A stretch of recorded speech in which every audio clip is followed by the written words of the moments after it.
ಈ ಡಿಸೈನ್ನ ಮಾಡೋದಕ್ಕೆ ಮೊದಲು ಇಲ್ಲಿ 6 ಎಳೆ ದಾರ ಮತ್ತು 10ನೇ ನಂಬರ್ ನೀಡಲ್ನ ತೊಗೊಂಡಿದ್ದೀನಿ.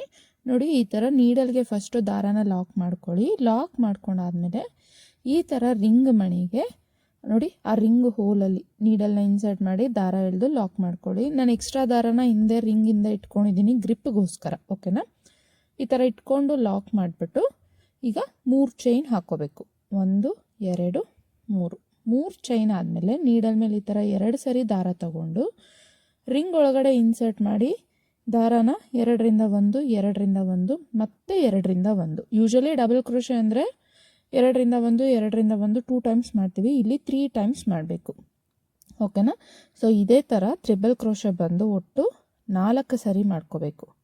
ನೋಡಿ, ನೀಡಲ್ ಮೇಲೆ 2 ಸರಿ ದಾರ ತಗೊಳ್ಳಿ, ರಿಂಗ್ ಒಳಗಡೆ ಇನ್ಸರ್ಟ್ ಮಾಡಿ ಹಿಂದೆ ಇರೋ ದಾರಾನ ಆಚೆ ತೆಗೆದು 2ರಿಂದ 1 2ರಿಂದ 1 ಮತ್ತೆ 2ರಿಂದ 1 ಈ ಥರ ಮಾಡ್ಕೊಳ್ಳಿ.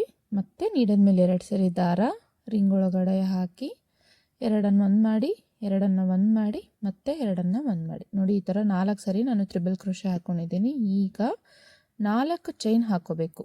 ನೋಡಿ, 1 2 3 4 ಈ ಥರ ಚೈನ್ ಹಾಕ್ಕೊಂಡು ಅದನ್ನು ಡೈರೆಕ್ಟಾಗಿ ರಿಂಗ್ಗೆ ಲಾಕ್ ಮಾಡ್ಕೋಬೇಕು.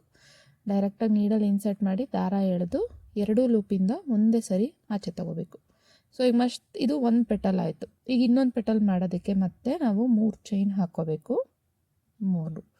3 ಚೈನ್ ಆದಮೇಲೆ ನೀಡಲ್ ಮೇಲೆ 2 ಸರಿ ದಾರ ತೊಗೊಂಡು ರಿಂಗಲ್ಲಿ ಇನ್ಸರ್ಟ್ ಮಾಡಿ ದಾರಾನ ಆಚೆ ತೆಗೆದು ಇದೇ ಥರ ತ್ರಿಬಲ್ ಕ್ರೋಶೆ ಮಾಡಬೇಕು. ಒಟ್ಟು 6 ಪೆಟಲ್ಸ್ನ ಮಾಡ್ಕೋಬೇಕು ನಾವು. ಓಕೆನಾ?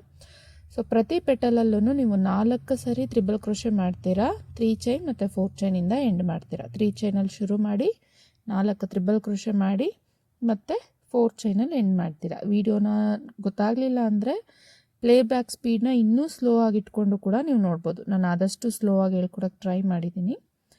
ಸೊ ನೋಡಿ, ಈ ಥರ 2ಅನ್ನು 1 ಮಾಡಿ ಮತ್ತೆ 2ಅನ್ನು 1 ಮಾಡಿ ಮತ್ತೆ 2ಅನ್ನು 1 ಮಾಡಿ. ಸೊ ಈ ಥರ ಬಂದು ನೀವೇನು ಮಾಡಬೇಕು ಅಂದರೆ ಸ್ಯಾರಿ ಕಲರು ಮತ್ತು ಪಲ್ಲು ಕಲರ್ 2 ಕಲರಲ್ಲಿ ಈ ಥರ ಫ್ಲವರ್ಸ್ನ ರೆಡಿ ಮಾಡ್ಕೋಬೇಕು.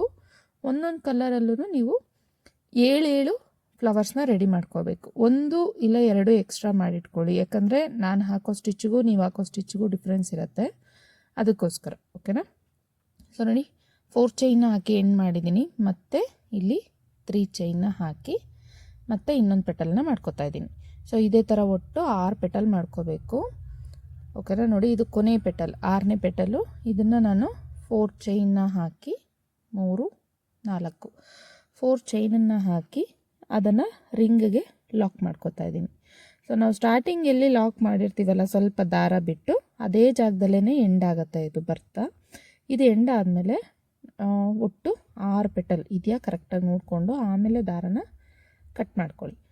6 ಪೆಟಲ್ಸ್ನ ಕಟ್ ಮಾಡ್ಕೊಂಡ್ಮೇಲೆ ದಾರ ಕಟ್ ಆದಮೇಲೆ 6 ಪೆಟಲ್ಸ್ ಆಗಿ ದಾರ ಕಟ್ ಮಾಡಿದ್ಮೇಲೆ ನಾವು ಫಸ್ಟ್ ಬಿಟ್ಟಿರೋವಂಥ ದಾರ ಮತ್ತು ಈಗ ಕಟ್ ಮಾಡಿರೋವಂಥ ದಾರ ಎರಡನ್ನೂ ಸೇರಿಸಿ ಈ ರೀತಿ ಗಂಟು ಮಾಡಿಕೊಂಡು ಸೆಕ್ಯೂರ್ ಮಾಡ್ಕೊಳ್ಳಿ. ಓಕೆನಾ? ನೋಡಿ, ಈ ಥರ. ಸೊ ನಿಮ್ಗೆ ಇದನ್ನು ಮಾಡೋಕ್ಕೆ ಕಷ್ಟ ಆದರೆ ನೀವು ನೀಡಲ್ ಸಹಾಯದಿಂದ ಒಂದು ಸೂಜಿನ ಗಂಟು ಒಳಗಡೆ ಹಾಕಿ ಹಿಂದಕ್ಕೆ ಪುಷ್ ಮಾಡಿದ್ರೆ ಅಲ್ಲೇ ಹೋಗಿ ಗಂಟು ಕೂತ್ಕೊಳ್ಳುತ್ತೆ. ಸೊ ಇದೇ ಥರ ಸ್ಯಾರಿ ಕಲರು ಮತ್ತು ಪಲ್ಲು ಕಲರ್ 2 ಕಲರಲ್ಲಿ ನೀವು 7 ಪೆಟಲ್ಸ್ನ ರೆಡಿ ಮಾಡ್ಕೊಳ್ಳಿ. ಓಕೆನಾ? ಸೊ ಈಗ ಸ್ಯಾರಿಗೆ ಏನು ಮಾಡಬೇಕು ಅಂದರೆ ಸ್ಯಾರಿ ಕಲರಲ್ಲಿ ಸೆರಗು ಮೇಲೆ ಈ ಥರ ವರ್ಕ್ ಮಾಡಬೇಕು. ಸೊ ಮೊದಲಿಗೆ ಬಟ್ಟೆಗೆ ಸ್ಯಾರಿ ಕಲರ್ 6 ಎಳೆ ದಾರನ ಲಾಕ್ ಮಾಡಿಕೊಂಡು 3 ಚೈನ್ ಹಾಕಿ ಅದಾದಮೇಲೆ ಒಂದು ಕಂಬ 3 ಚೈನ್ ಆದಮೇಲೆ ಕಂಬ ಹಾಕೋಕ್ಕೂ ಮುಂಚೆ ನೋಡಿ ಈ ಥರ ಒಂದು ಮಣಿನ ಹಾಕ್ಕೋಬೇಕು.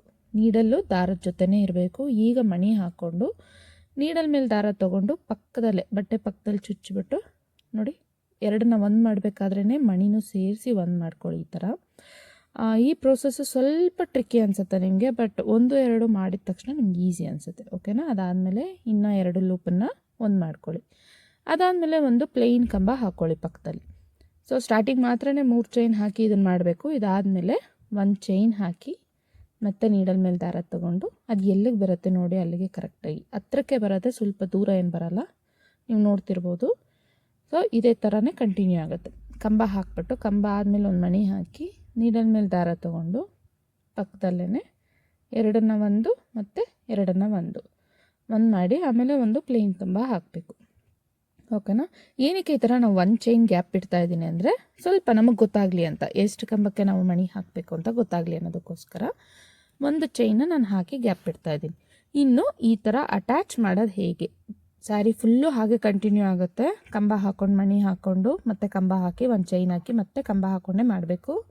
ಸೊ ಸ್ಟಾರ್ಟಿಂಗ್ ಮಣಿ ಹಾಕಿರ್ತೀರಲ್ಲ ಅಲ್ಲಿಂದ 11ನೇ ಮಣಿಗೆ ಸೇಮ್ ಕಲರ್ ಥ್ರೆಡ್ ತೊಗೊಳ್ಳಿ. ನೀವು ಫ್ಲವರ್ ಪೆಟಲ್ ಯಾವ್ದು ಆ್ಯಡ್ ಮಾಡ್ತಿದ್ದೀರಾ ಅದೇ ಕಲರ್ ಪೆಟಲ್ದ ಕಾಟನ್ ಥ್ರೆಡ್ನ 4 ಎಳೆ ಈ ಥರ ನೀಡಲ್ಗೆ ದಾರನ ಪೋಣಿಸ್ಕೊಂಡು ನೋಡಿ ನಾನು ಹೇಗೆ ತೋರಿಸ್ತಿದ್ದೀನೋ ಆ ಥರ ಗಂಟು ಹಾಕ್ಕೊಳ್ಳಿ. ಫಸ್ಟು ಈ ರೀತಿ ಕಾಟನ್ ದಾರನ ಗಂಟು ಹಾಕ್ಕೊಂಡಾದಮೇಲೆ ಈಗ ಪೆಟಲ್ ತೊಗೊಳ್ಳಿ. ಪೆಟಲ್ನ ನಾವು ದಾರ ಏನಿರುತ್ತೆ ಎಕ್ಸ್ಟ್ರಾ ಅದನ್ನು ಕಟ್ ಮಾಡಿ ಹಿಂದೆಗಡೆ ಗಮ್ ಹಾಕಿ ಅಂಟಿಸಿರಬೇಕು. ಸೊ ಪೆಟಲ್ ಜಾಯಿನ್ ಮಾಡೋಕ್ಕೆ ಮುಂಚೆ ನಾನಿಲ್ಲಿ 4 mm ಮಣಿನ ಆ್ಯಡ್ ಮಾಡ್ತಾಯಿದ್ದೀನಿ. 4 mm ಮಣಿ ಆ್ಯಡ್ ಮಾಡಾದಮೇಲೆ ನೋಡಿ ಪೆಟಲ್ ನಾವೇನು ದಾರನ ಕಟ್ ಮಾಡಿರ್ತೀವಲ್ಲ ಆ ಜಾಗದಲ್ಲಿ ಅಥವಾ ಎಲ್ಲಾದರೂ ಸರಿ ನೀವು ಪೆಟಲ್ ಮೇಲೇ ಕೂಡ ಲಾಕ್ ಮಾಡ್ಕೋಬೋದು. ಇದನ್ನು ಈ ಥರ ಗಂಟು ಹಾಕಿ ಸೆಕ್ಯೂರ್ ಮಾಡ್ಕೊಳ್ಳಿ ಫಸ್ಟು. ಸೊ ಇಲ್ಲಿ ಏನಾದರೂ ಲೂಸ್ ಆಯಿತು ಅಂದರೆ ದಯವಿಟ್ಟು ಮತ್ತೆ ಕಟ್ ಮಾಡಿ ತೆಗೆದ್ಬಿಟ್ಟು, ಅಂದರೆ ಆ ಪೆಟಲ್ಸ್ನ ಜಾಯಿನ್ ಮಾಡಿರ್ತೀರಲ್ಲ ದಾರ ಟ್ರಿಮ್ಮರ್ ಸಹಾಯದಿಂದ ಕಟ್ ಮಾಡಿ ತೆಗೆದ್ಬಿಟ್ಟು ಮತ್ತೆ ರೀಜಾಯಿನ್ ಮಾಡ್ಕೊಳ್ಳಿ. ಸೊ ನಾನು ಏನು ಮಾಡ್ತಿದ್ದೀನಿ ಅಂದರೆ ಈ ಫ್ಲವರ್ ಬೀಡನ್ನ ಆ್ಯಡ್ ಮಾಡ್ತಾಯಿದ್ದೀನಿ ಪೆಟಲ್ ಮಧ್ಯ, ಅಂದರೆ ಫ್ಲವರ್ ಮಧ್ಯ. ಏನಕ್ಕೆ ಅಂದರೆ ಸ್ಯಾರಿ ಫುಲ್ಲು ಇದೇ ಥರ ಇದೆ ಅದಕ್ಕೋಸ್ಕರ. ಇಲ್ಲ ಅಂದರೆ ನೀವು ಗೋಲ್ಡ್ ಬೀಡ್ 4 mm ಬೀಡನ್ನೇ ನೀವು ಆ್ಯಡ್ ಮಾಡ್ಕೋಬೋದು. ಸೊ ಈಗ ಹಿಂದಕ್ಕೆ ಇದನ್ನು ಲಾಕ್ ಮಾಡ್ಕೋತಾ ಇದ್ದೀನಿ. ಸೊ ಎಕ್ಸಾಕ್ಟ್ ಕಲರ್ ತೊಗೊಳ್ಳಿ. ಸ್ವಲ್ಪ ಏನಾದರೂ ಮಿಸ್ಮ್ಯಾಚ್ ಆದ್ರೂ ನೀವು ಈ ಜಾಯಿನ್ ಮಾಡಿರೋ ಪ್ರೋಸೆಸ್ಸು ಕ್ಲಿಯರಾಗಿ ಗೊತ್ತಾಗ್ಬಿಡುತ್ತೆ ಆಮೇಲೆ. ಓಕೆನಾ. ಸೊ ಆದಷ್ಟು ಡಾರ್ಕ್ ಕಲರ್ಸೇ ತೊಗೊಳ್ಳಿ. ಇನ್ ಕೇಸ್ ಎಕ್ಸಾಕ್ಟ್ ಕಲರ್ ಸಿಗಲಿಲ್ಲ ಅಂದರೆ ಅದಕ್ಕಿಂತ ಒಂದು ನಂಬರ್ ಡಾರ್ಕ್ ಇರೋದೇ ತೊಗೊಳ್ಳಿ ಕಾಟನ್ ಥ್ರೆಡ್ಡು. ಅದಾದಮೇಲೆ ನೋಡಿ ನಾವು ಈ ಥರ ಕಟ್ ಮಾಡ್ಕೋತೀವಲ್ಲ ಇದನ್ನೆಲ್ಲನೂ ನೀವು ಲಾಸ್ಟಲ್ಲಿ ಗಮ್ ಹಾಕಿ ಸೆಕ್ಯೂರ್ ಮಾಡಿಕೊಂಡ್ರೆ ತುಂಬ ಒಳ್ಳೆಯದು. ಓಕೆನಾ. ಯಾವುದೇ ಕಾರಣಕ್ಕೂ ಬಿಚ್ಚೋಗೋ ಚಾನ್ಸಸ್ ಇರೋಲ್ಲ. ಸೊ ಈ ಪ್ರೋಸೆಸ್ ಮಾಡಬೇಕಾದ್ರೆ ನೀಡಲ್ ಸ್ವಲ್ಪ ಉದ್ದ ಇರೋ ನೀಡಲ್ಸ್ ಆದರೆ ಕ್ಲೀನಾಗಿ ಪೆಟಲ್ಸ್ ಎಲ್ಲ ಜಾಯಿನ್ ಮಾಡೋಕ್ಕೆ ಈಸಿ ಅನಿಸುತ್ತೆ. ಸೊ ಒಂದು ಸ್ಯಾರಿ ಕಲರು ಒಂದು ಪಲ್ಲು ಕಲರ್ನ ಈ ಥರ ಆ್ಯಡ್ ಮಾಡಿದ್ರೆ